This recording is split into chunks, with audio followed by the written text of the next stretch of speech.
Well, good evening, ladies and gentlemen. Welcome back. The team is behind me. Matt Furness is still alongside me. We are set to go here for the Opta Team of the Year for the 2017-18 Premier League season. Before we go in depth, some of you might be picking out the club badges already. We've deliberately kept it a little bit far away from you at the moment. Matt, how do you guys go about setting and coming up with this team? Right, so there's quite a few important points to mention here about the team of the season. So first of all, the Opta index is created using over 300 different metrics and statistics, awarding a positive and negative points value for each one. So something like an error leading to goal obviously have negative points scoring, and then shots off target, etc. might also have negative point scoring, but assists, goals, passes, and even really in-depth things such as location of certain metrics and things like that. So it's very in-depth. The top-level stats are quite hard to explain about these players, but this is a team based on fact and not opinion. So it's something a bit different to what would normally be out there, and I think overall it's a pretty solid side with a couple of curveballs in there. Should we dive on in? We'll go in. Let's go on in. We'll bring it up for you guys at home so everyone can see it nice and big on their screen. But this is the Opta 11.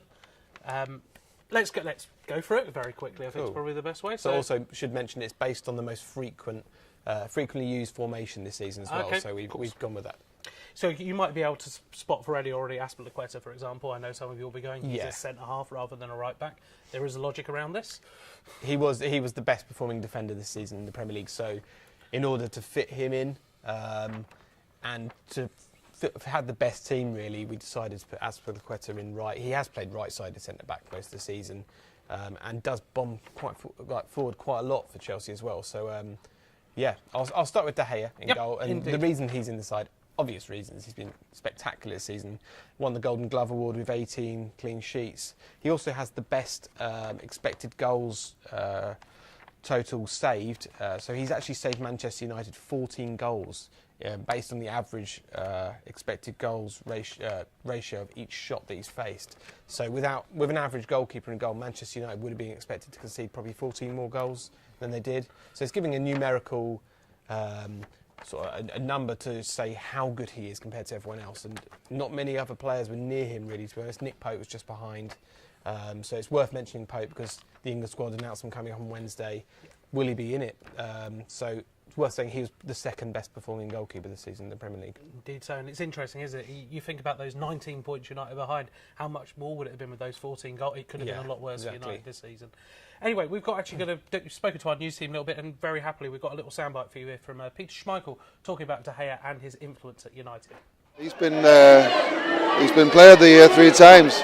And no other goalkeeper has been Player of the Year at Manchester United, so that just shows you how good he is. And he keeps going from strength to strength, and Man United needs strong goalkeepers, they need strong defenders, they need strong everything, and certainly he's a class act. Right then, cut off very quickly at the end there, unfortunately. Sorry, apologies for that, ladies and gentlemen. So, De Gea, no doubt, leading goalkeeper, absolutely no doubt about that one. The back four, I think this is where, going forward, I think everyone will accept. I think it's this back four that everyone's going to be very interested in. I mean, we'll start with the full-backs. Azpilicueta's been excellent again this season. Played nearly every game for Chelsea. He's been a constant threat going forward as well. Even though he's played central defence as such. He's at 6 assists this season in the Premier League, 31 chances created, so he's getting forward quite a lot. 4th highest tackles by defender as well, so not only is he getting forward a lot, he's doing really well in defence. And our screen has got into a blue screen of death there. Let's bring it up on the big screen for everybody at home instead then. So, obviously, Azpilicueta they're doing is good. Yeah, and Robertson, left back, he's played just above the amount of minutes needed to qualify for the team, so he needed to play over half the amount of minutes. If just below the qualifying amount of minutes was Fabian Delph, so he would have been ahead of Robertson, but Robertson's played enough minutes to qualify. Been brilliant since he came in, 22 games this season for Liverpool in the Premier League, and his rise to a Champions League finalist from playing at Queen's Park in Scotland, I think 5-6 years ago maybe. He's been brilliant this season. 5 assists, 6 goal involvements, scored and assisted the final day today. Yeah. So a brilliant end to the season, and hopefully can top it up with a Champions League winning medal. Indeed, and it's one of those great ones that you mentioned about that Queen's Park story. There's a great quote that's come out about it, basically saying about how it is this rise. And you hear these wonder stories, but for him this is something incredible. But it's not just, it's been earned. It's not a case of he's been thrown out there. He's earned the right to be strong in the team. tackle, very versatile. He's good at going forward as well, good in defence. All round looks like a great buy from Liverpool from Hull last season. Exactly right. Let's go to Rudiger at the back there. Now he missed out today for Chelsea, luckily. Otherwise, it might have been a little bit different on his stats for the season. Yeah, he's had a really solid first season at Chelsea in the Premier League, and I think Chelsea fans have grown to like him a bit more. I think he was slightly, I wouldn't say dodgy start at the club, but I think next season we're looking to kick on and be a firm fixture in that central defence. He's been brilliant for Chelsea this season.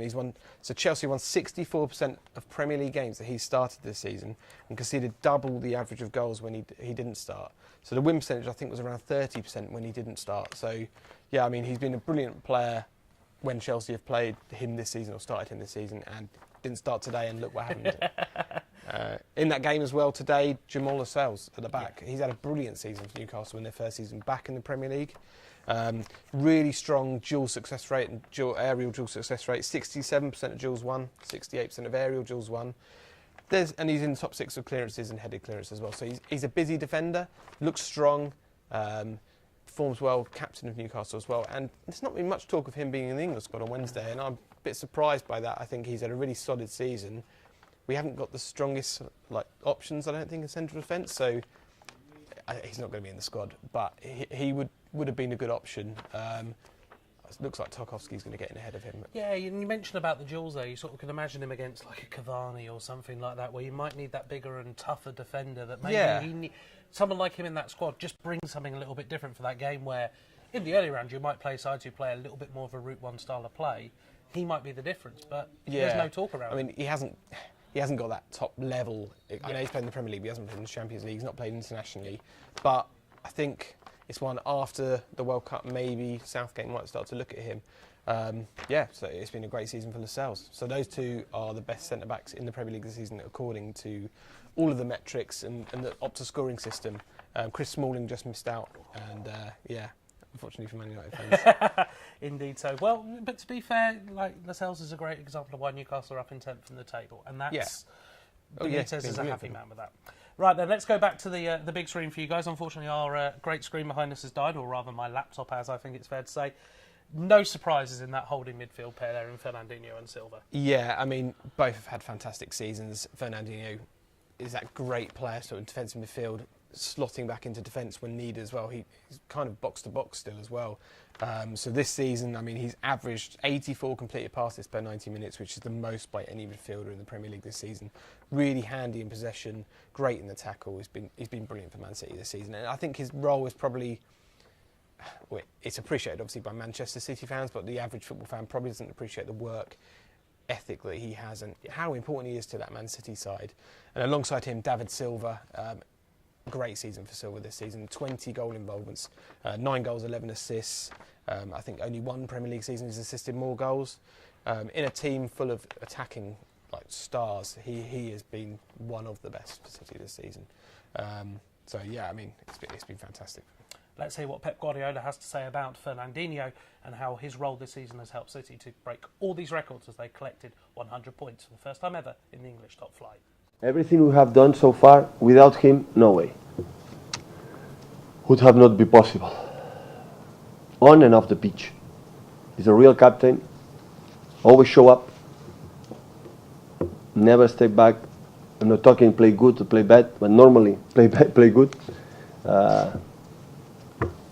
It's a gift for me to have it here in Manchester City. One of the big memories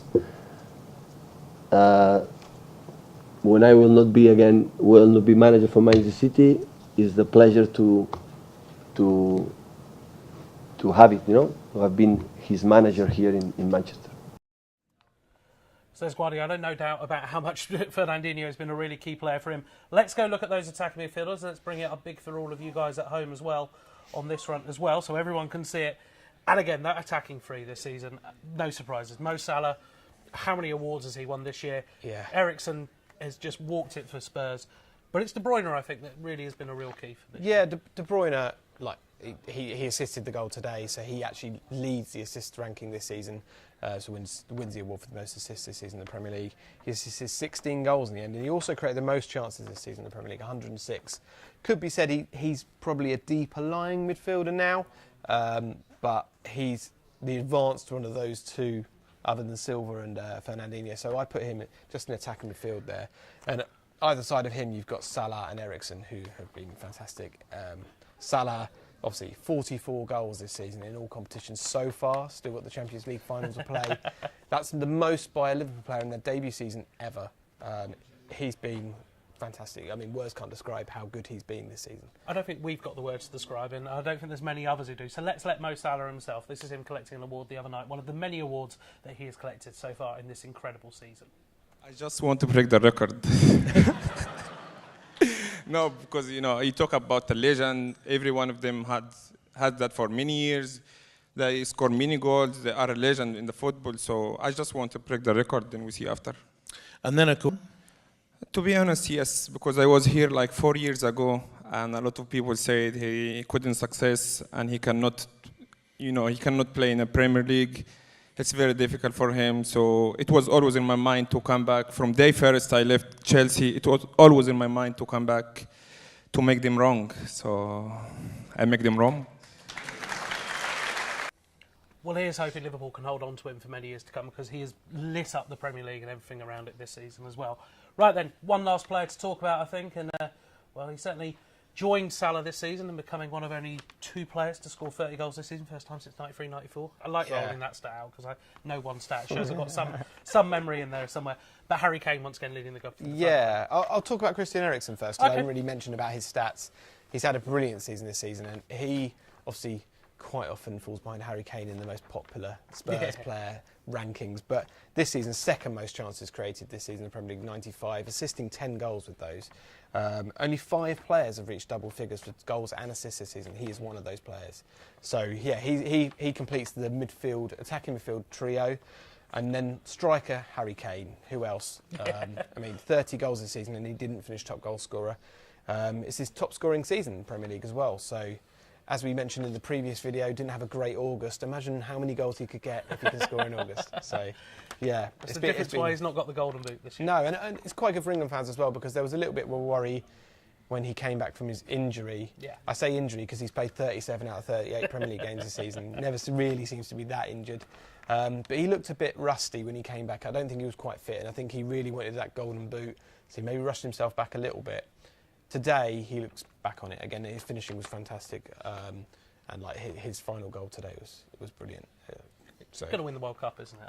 I think we can obviously just say that. Yeah. Anyway, thanks to all of you who joined us throughout the day. Really has been great for you joining us all this evening. In fact, we actually had a question come in from Stuart. Thank you very much for coming to us. So the question that was posed to Matt and the guys on the Opta team, and they had to go away and do a lot of research on this one, is it the first time that in the top flight all the sides outside the top 6 have finished with a negative goal difference? And the answer, you'll be delighted to hear, is...